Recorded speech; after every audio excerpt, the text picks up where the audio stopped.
I guys, here is the part two. ನಿನ್ನೆ H R ಹೇಳಿದ್ರು placement coordinator ನನಗೆ ಡೈರೆಕ್ಟಾಗಿ ಕಾಲ್ ಮಾಡಲಿ ಅಂತ. So we explained all the things ನಮ್ಮ ಸರ್ಗೆ. ಅವರು ತಕ್ಷಣವೇ ಕಾಲ್ ಮಾಡಿದ್ರು ಎಚ್ ಆರ್ಗೆ, but she didn't pick the ಕಾಲ್.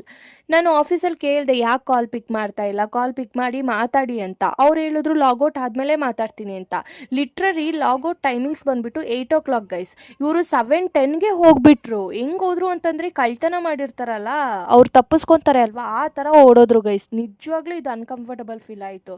ಇದರಿಂದ ನೀವೇನು ಕಲಿಬೇಕು ಅಂತಂದರೆ, ಯಾವುದೇ ಕಾರಣಕ್ಕೂ ಯಾವುದೇ ಕಂಪನಿಗೆ ಒರಿಜಿನಲ್ ಪ್ಯಾನ್ ಕಾರ್ಡ್ ಆಗಿರಲಿ, ಆಧಾರ್ ಕಾರ್ಡ್ ಆಗಿರಲಿ ಕೊಡಬೇಡಿ ಗೈಸ್.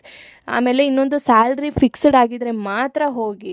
ಸೊ ಇದೇ ಥರ ನೀವೇನಾದರೂ ಎಕ್ಸ್ಪೀರಿಯನ್ಸ್ಡ್ ಮಾಡಿದ್ರ ನಿಮ್ಮ ಲೈಫಲ್ಲಿ? ಇಲ್ಲ ಅಂತಂದರೆ ಇವಾಗ ನಾನು ಹೆಂಗೆ ಒರಿಜಿನಲ್ ಪ್ಯಾನ್ ಕಾರ್ಡ್ನ ಅವರಿಂದ ನಾನು ಈಸ್ಕೋಬೇಕು, ಏನಾದರೂ ಸಲ್ಯೂಷನ್ ಇದ್ದರೆ ಹೇಳಿ.